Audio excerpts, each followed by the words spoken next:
News update के आज के इस अंक में आपका स्वागत है। मैं हूं आपके साथ मेघा चंदन। आप देख रहे हैं जेकेसी न्यूज। शुरुआत करते हैं आज की प्रमुख सुर्खियों से।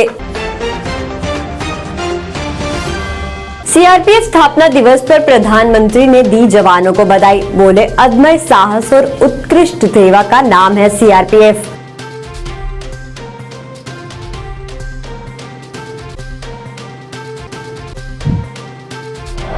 मनी लॉन्ड्रिंग एक्ट पर सुप्रीम कोर्ट का बड़ा फैसला। गिरफ्तारी, छापेमारी, समन समेत ईडी के सभी अधिकार सही।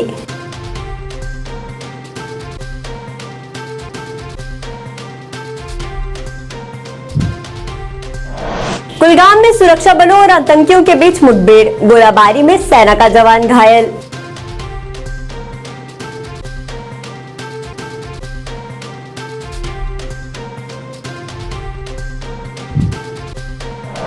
जगह जगह पसियां गिरने से जम्मू कश्मीर राष्ट्रीय राजमार्ग बंद। रास्ते में फंसे कई वाहन। अमरनाथ यात्रियों को भी आ रही परेशानियां।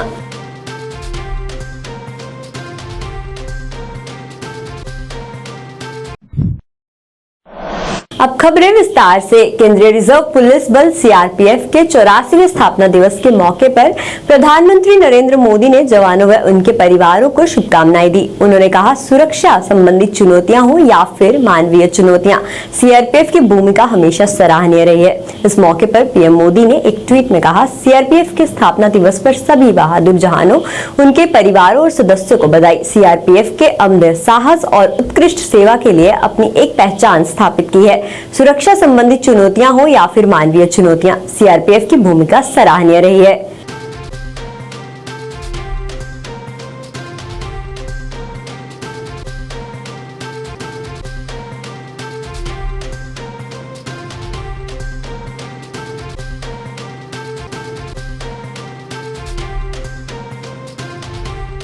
Prevention of money laundering act PMLA पर सुप्रीम कोर्ट ने बड़ा फैसला सुनाया है। प्रवर्तन निदेशालय की तरफ से दर्ज केस में फंसे लोगों को झटका देते हुए कोर्ट ने पीएमएलए कानून के विभिन्न प्रावधानों को चुनौती देने वाली याचिकाओं को खारिज कर दिया है। कोर्ट ने कहा कि 2018 में कानून में दिए गए संशोधन सही है।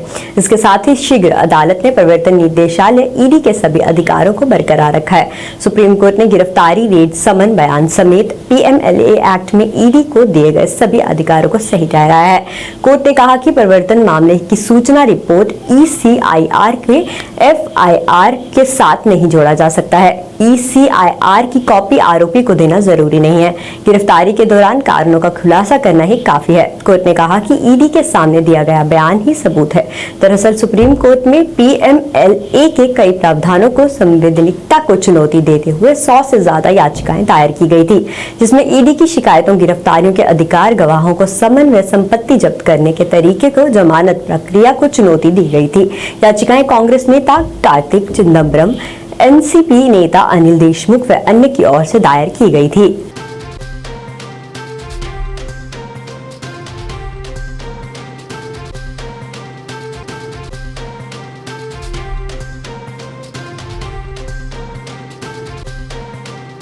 कुलगाम में सुरक्षा बलों और आतंकियों के बीच मुठभेड़ हुई। इस दौरान 2 से 3 आतंकियों की मौजूदगी होने की बात सामने आई है। गोलाबारी में सेना का एक जवान घायल हो गया है। उसे प्राथमिक उपचार दिया गया। कुलगाम जिले के बिहाड काटपोरा में आतंकियों की सूचना के बाद घेराबंदी की तलाश और अभियान शुरू कर दिया गया। घेरा सख्त होता देख आतंकियों ने सुरक्षा बलों की संयुक्त टीम पर फायरिंग कर दी। इसके बाद सुरक्षा बलों ने भी जवाबी कार्रवाई की।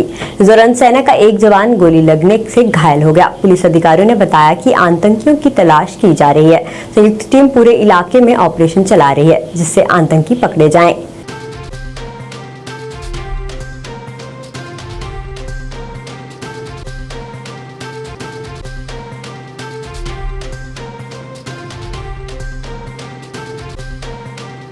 रामबन बनिहाल के बीच जगह जगह पर पसियां गिरने के कारण आज एक बार फिर से जम्मू कश्मीर राष्ट्रीय राजमार्ग के वाहनों की आवाजाही के लिए बंद कर दिया गया है। आपको बताते चले कि उधमपुर के जखैनी चौक से वाहनों को आगे जाने की अनुमति नहीं दी जा रही है। वहीं अगर बात करें भदरवा, किश्तवाड़ और डोडा मार्ग पर, तो वाहनों की आवाजाही के लिए सुचारू है और मार्ग कश्मीर घाटी की तरफ जाने वाले किसी भी वाहन को आगे जाने की अनुमति नहीं दी जा रही है। वहीं उधमपुर के जखैनी चौक पर हर एक वाहन के दस्तावेज खंगाल डालने के बाद ही ट्रैफिक पुलिस प्रशासन आगे जाने दे रही है। अगर बात करें जखैनी चौक पर कई श्रद्धालु भी रुके हुए हैं जिन्हें बाबा अमरनाथ के दर्शन के लिए जाना था, मगर उन्हें चौक पर रोक दिया गया है। वहीं हमारी टीम से बात करते हुए श्रद्धालुओं ने बताया कि उन्हें यहाँ पर सुविधाएं न मिलने के कारण उन्हें काफी परेशानियां पेश आ रही हैं। न्यूज़ पे आते हैं, व्हाट्सएप पे आते हैं।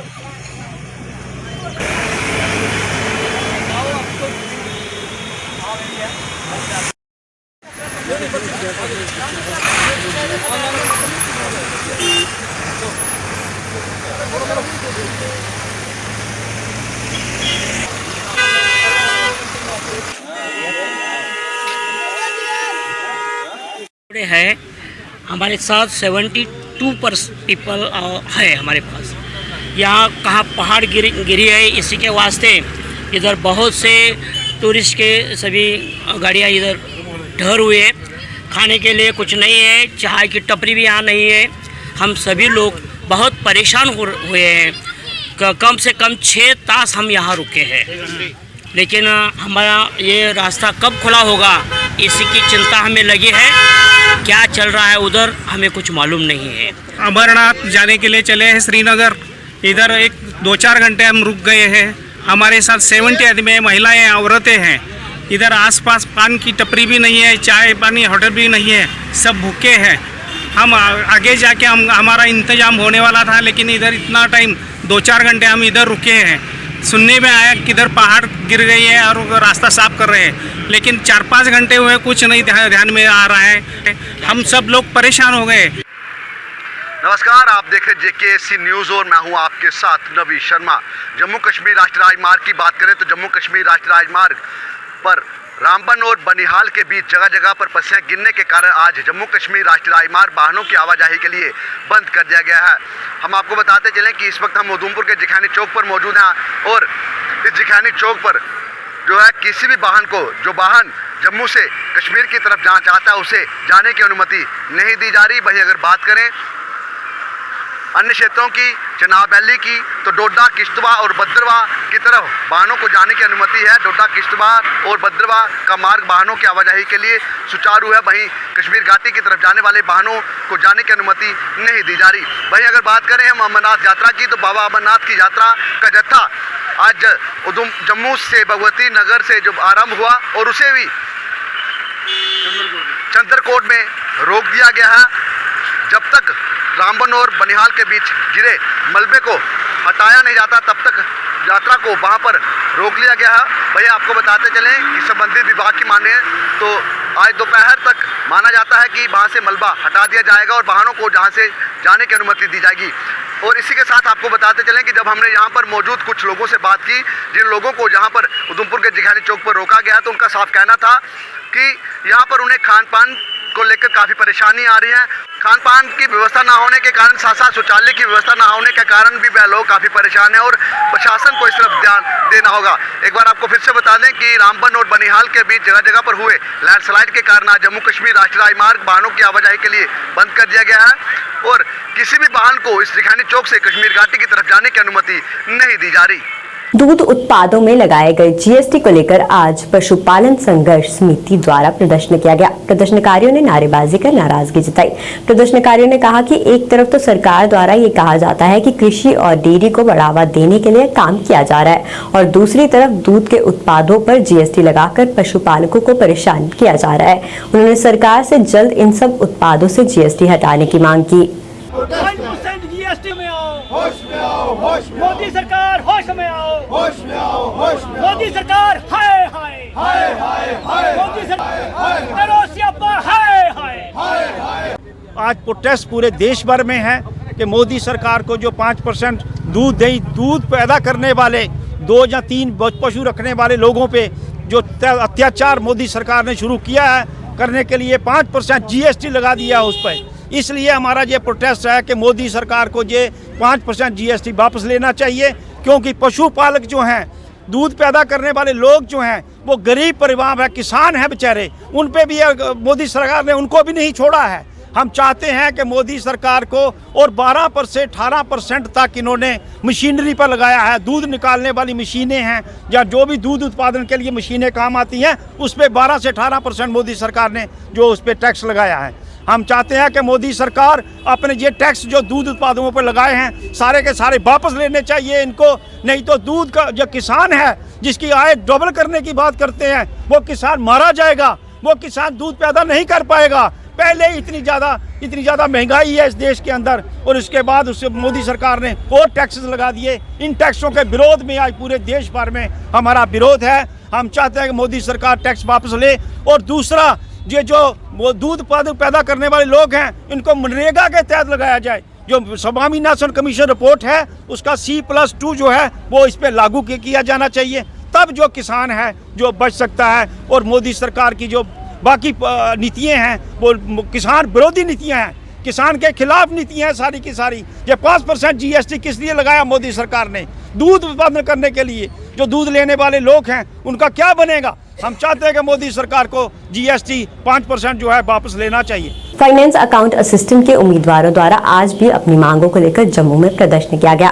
प्रदर्शनकारियों ने नारेबाजी कर नाराजगी जताई। प्रदर्शनकारियों ने कहा कि उन्होंने कई वर्ष लगाकर इस परीक्षा के लिए पढ़ाई की थी और आखिर में उन्हें ये बताया जा रहा है कि इसको स्क्रैप कर दिया जाएगा, जो कि उनके साथ सरासर नाइंसाफी है। उन्होंने इस पर नाराजगी जताई। उन्होंने कहा कि अभी तक उन्हें ये भी स्पष्ट नहीं किया गया है कि क्या किया जा रहा है। उन्होंने मांग की कि दोषियों के खिलाफ कार्रवाई हो पर लिस्ट को स्क्रैप ना किया जाए।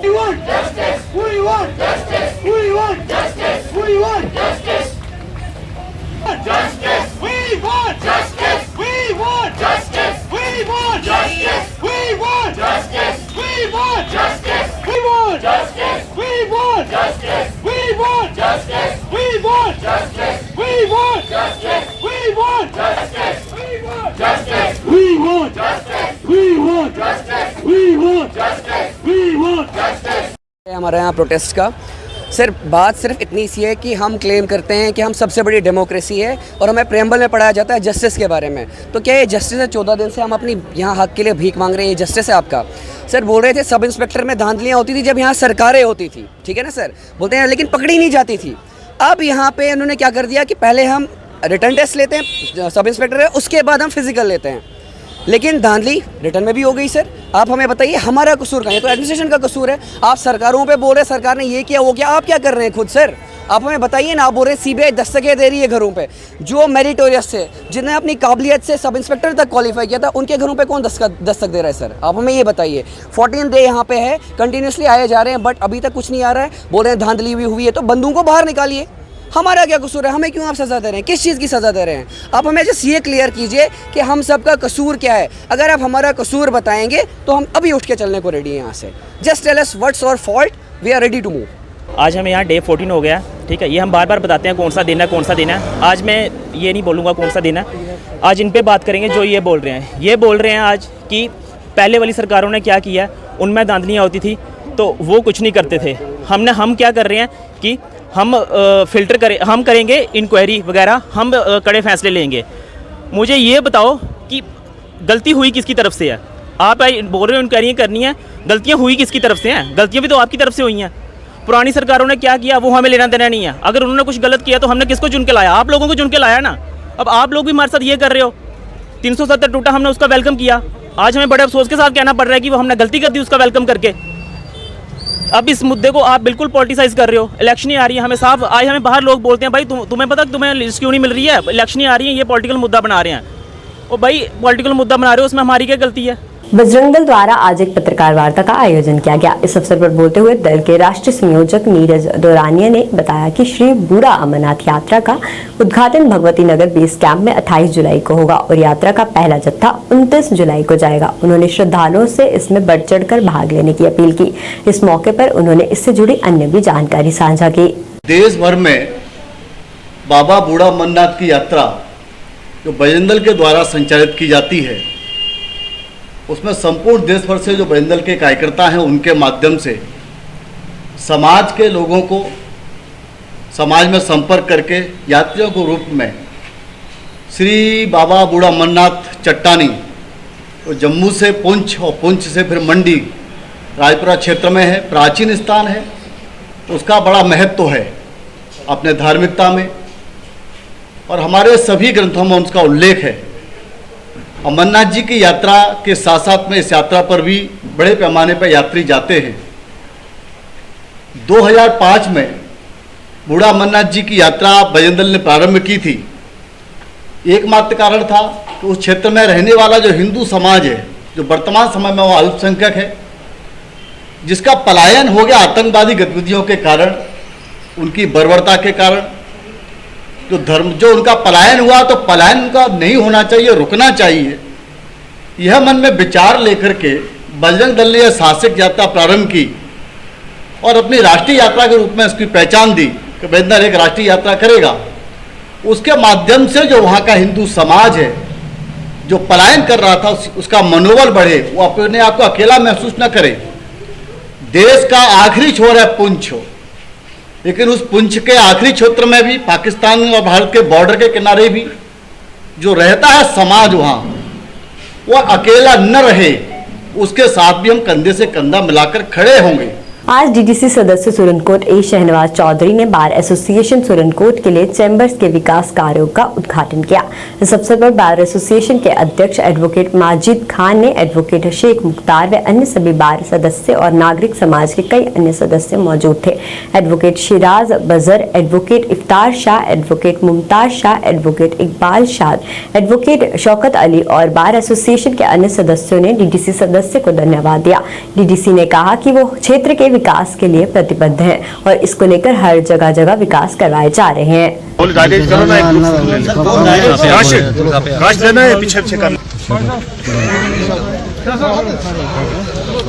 कोर्ट की जो बार एसोसिएशन है, बार फ्रेटर्निटी के सारे सीनियर मेंबर्स यहाँ पे आज मौजूद हैं। जो बार फ्रेटर्निटी है, जो एडवोकेट्स है, बहुत ही रिस्पेक्टेड और एस्टीम्ड फ्रेटर्निटी हमारे समाज की, हमारी सोसाइटी की है। और मैं सारे सुरनकोट के बार एसोसिएशन के मेंबर्स का शुक्रिया भी अदा करना चाहता हूँ कि सोसाइटी को बिल्ड करने में सुरनकोट के लिए उनका बहुत बड़ा कंट्रीब्यूशन है। लेकिन क्योंकि इतना बड़ा कंट्रीब्यूशन होने के बावजूद उनको यहाँ फैसिलिटीज़ नहीं थी और यहाँ चैम्बर्स बैठने के लिए नहीं थे एडवोकेट्स को, और ओपन में बाहर बारिश में, धूप में बहुत प्रॉब्लम थी और ये हमारे लिए बड़ी शर्म की बात थी।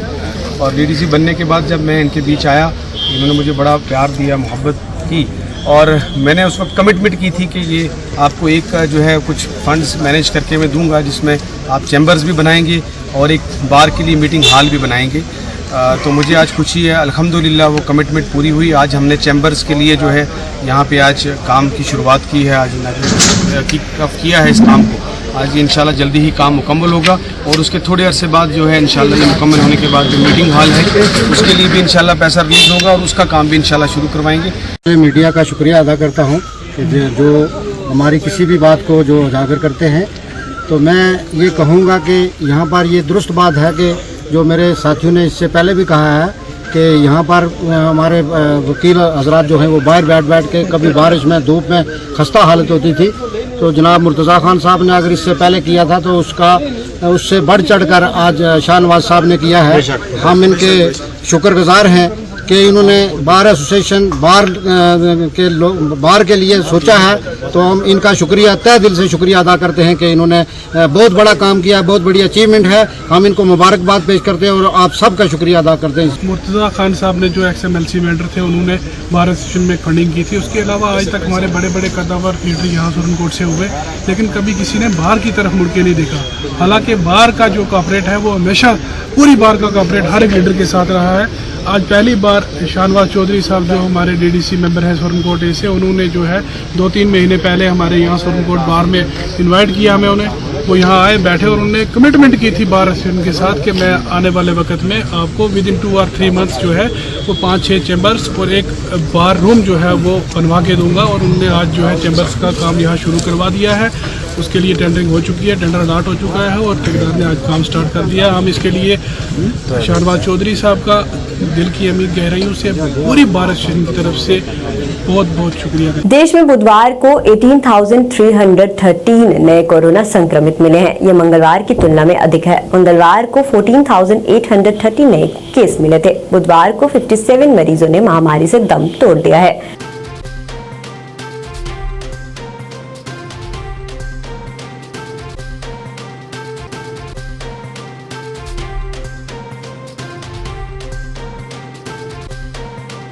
न्यूज अपडेट के आज के इस अंक में फिलहाल इतना ही। देखते रहिए जेकेसी न्यूज। धन्यवाद।